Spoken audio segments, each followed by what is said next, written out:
Hi friends, welcome back to our YouTube channel. നമ്മൾ ഇന്ന് വന്നിരിക്കുന്നത് ഒമാനിലെ വളരെ ബ്യൂട്ടിഫുൾ ആയിട്ടുള്ള ഒരു ബീച്ചിലേക്കാണ്, ബന്ദർ അൽ ഖൈറാൻ. ആ കാഴ്ചയിലേക്ക് സ്വാഗതം. എല്ലാവർക്കും നമസ്കാരം. ഇന്ന് നിങ്ങളുമായി ഷെയർ ചെയ്യാൻ പോകുന്നത് ഒരു അടിപൊളി ബീച്ചിനെ പറ്റിയാണ്. ഞങ്ങൾ യാത്ര സ്റ്റാർട്ട് ചെയ്തത് മസ്കറ്റിലെ അൽ ഗുബ്രയിൽ നിന്നാണ്. അവിടെ നിന്ന് ഏകദേശം 50 മിനിറ്റ് ഡ്രൈവ് ഉണ്ട് അൽ ഖൈറാൻ ബീച്ചിലേക്ക്. അങ്ങോട്ടേക്കുള്ള യാത്ര വളരെ മനോഹരമായിരുന്നു. കാരണം ആ റോഡിന് ചുറ്റും മലകളാൽ ചുറ്റപ്പെട്ട് കിടക്കുമായിരുന്നു. അത് കാണാൻ തന്നെ നല്ല ഭംഗിയായിരുന്നു. പോകുന്ന വഴിയിൽ കടകളൊന്നും തന്നെ കണ്ടില്ല. വളരെ ചുരുക്കം കുറച്ച് കോഫി ഷോപ്പുകളും മറ്റും മാത്രമേ ഉള്ളൂ. അതുകൊണ്ട് അങ്ങോട്ടേക്ക് യാത്ര പ്ലാൻ ചെയ്യുന്നുണ്ടെങ്കിൽ കയ്യിൽ വെള്ളവും ഫുഡും ഒക്കെ കരുതുന്നത് നന്നായിരിക്കും.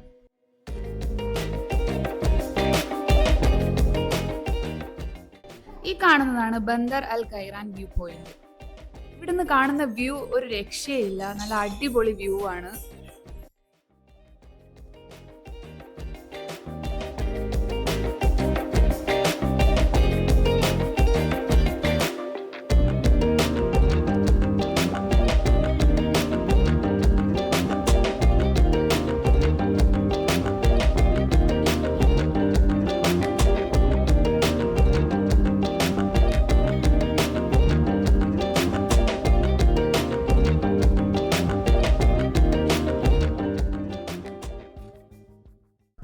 വ്യൂ പോയിന്റ് വരെ നമുക്ക് കാറിൽ പോകാൻ സാധിക്കും. അവിടെയാണ് കാർ പാർക്കിംഗ് സൗകര്യം ഉള്ളത്.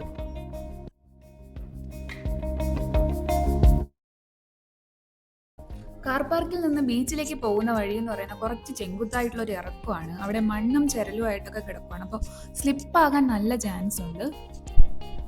ഇറങ്ങിപ്പോകാൻ കുറച്ച് ബുദ്ധിമുട്ടൊക്കെ തോന്നി, പക്ഷെ തിരികെ വരാനായിട്ട് പ്രയാസമൊന്നും തോന്നിയില്ല. 4x4 വെഹിക്കിളാണ് ഇരിക്കുന്നതെങ്കിൽ ബീച്ചിനടുത്ത് വരെ വണ്ടിയിൽ പോകാവുന്നതാണ്. ഞങ്ങൾ ആദ്യമായിട്ടാണ് ഇത്രയും മലകൾക്കിടയിൽ ഒരു ബീച്ച് കാണുന്നത്. അവിടെ നിന്നിട്ടുള്ള ആ ഒരു വ്യൂ നല്ല രസമുണ്ടായിരുന്നു കാണാനായിട്ട്. കുറച്ച് നേരം അവിടെ ബീച്ചിന്റെ ഭംഗിയൊക്കെ ആസ്വദിച്ച് നിന്ന് കുറച്ച് ഫോട്ടോസും വീഡിയോസും ഒക്കെ എടുത്തു ഞങ്ങൾ. അതിനുശേഷം ഞങ്ങൾ നേരെ പോയത് ബോട്ടിങ്ങിന് വേണ്ടിയിട്ടാണ്. ബോട്ടിങ്ങിന് 1/2 മണിക്കൂർ ടൈമിന് ഞങ്ങളുടെ കയ്യിൽ നിന്ന് 20 റിയാലാണ് അവർ വാങ്ങിയത്. ഇവിടെ ബോട്ടിങ്ങിന് പ്രീ ബുക്കിംഗ് സൗകര്യമുണ്ട്. ബോട്ടിങ്ങിനായിട്ട് വരാൻ ഉദ്ദേശിക്കുന്നവർ എന്തായാലും പ്രീ ബുക്ക് ചെയ്തിട്ട് തന്നെ വരണം, അല്ലെങ്കിൽ ബോട്ട് കിട്ടണമെന്നില്ല. കാരണം ഞങ്ങൾക്ക് മുന്നേ ഇവിടെ ഒരു ഫാമിലി വന്ന് അവരെ ഞങ്ങൾ മീറ്റ് ചെയ്തപ്പോൾ അറിയാൻ സാധിച്ചത് അവർ 1 അവർ ഇവിടെ ബോട്ടിങ്ങിന് വേണ്ടിയിട്ട് വെയിറ്റ് ചെയ്തു. പ്രീ ബുക്ക് ചെയ്യാതെയാണ് അവർ വന്നത്. പക്ഷെ അവർക്ക് 1 അവർ വെയിറ്റ് ചെയ്തിട്ടും അവർക്ക് ബോട്ടിങ്ങിന് പോകാൻ സാധിക്കാതെ ജസ്റ്റ് ഈ വ്യൂ പോയിന്റ് മാത്രം കണ്ടിട്ട് തിരികെ പോകേണ്ടി വന്നു. പക്ഷെ ഞങ്ങൾക്ക് എന്തോ ലക്കിന് ഞങ്ങൾക്കൊരു ബോട്ട് കിട്ടി. അതുകൊണ്ട് ഞങ്ങൾക്ക് ബോട്ടിങ്ങിന് പോകാൻ പറ്റി. പ്രീ ബുക്ക് ചെയ്തിട്ട് വരുന്നവർക്ക് ബോട്ടിംഗ് മാത്രമല്ല, ഇവിടെ ക്യാമ്പിങ്ങിനുള്ള സൗകര്യമുണ്ട്. അതുപോലെ തന്നെ snorkelling, kayaking, dolphin watching, scuba diving, ഇതിനൊക്കെ ഉള്ള ഓപ്ഷൻസ് ഇവിടെ അവൈലബിൾ ആണ്. പ്രീ ബുക്ക് ചെയ്യാനുള്ള നമ്പർ ഞാൻ ഡിസ്ക്രിപ്ഷൻ ബോക്സിൽ കൊടുത്തേക്കാം. താല്പര്യമുള്ളവർ വിളിച്ചന്വേഷിച്ചിട്ട് പോയാൽ മതി.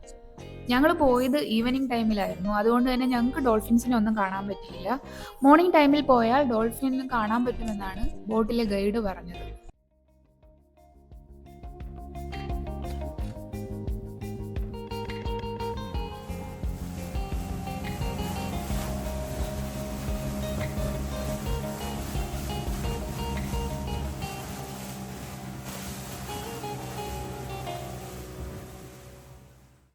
ബോട്ടിങ്ങിന് പോയപ്പോൾ ആദ്യം കുറച്ച് പേടിയൊക്കെ തോന്നി. കാരണം ഞങ്ങൾക്ക് ലൈഫ് ജാക്കറ്റ് പോലും ഇടാൻ തന്നിരുന്നില്ല. പക്ഷെ പിന്നീട് വരാതിരുന്നെങ്കിൽ ഭയങ്കര നഷ്ടമായേനെ എന്ന് തോന്നിപ്പോയി. അത്ര മനോഹരമായിരുന്നു ആ യാത്ര.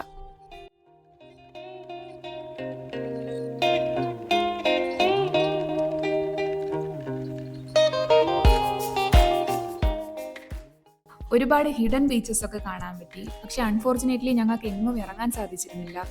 അവിടെ ഒരുപാട് ഫോറിനേഴ്സ് ഒക്കെ സ്നോർക്കലിംഗ് പ്രാക്ടീസ് ചെയ്യുന്നുണ്ടായിരുന്നു. ഓരോ മിനിറ്റും ഞങ്ങൾ ഒരുപാട് എൻജോയ് ചെയ്തു. നല്ല ക്രിസ്റ്റൽ ക്ലിയർ വാട്ടർ ആയതുകൊണ്ട് തന്നെ അണ്ടർ വാട്ടർ ലൈഫ് നമുക്ക് വളരെ വ്യക്തമായിട്ട് കാണാൻ പറ്റി.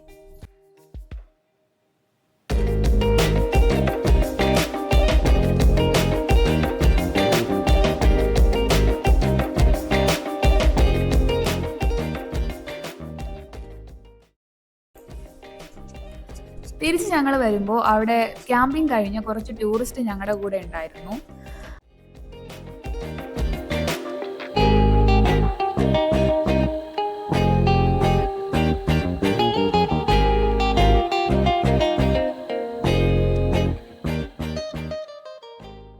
അപ്പോൾ ഇത്രയേ ഉള്ളൂ ഇന്നത്തെ വീഡിയോ. എല്ലാവർക്കും ഇഷ്ടമായെന്ന് കരുതുന്നു. Thanks for watching.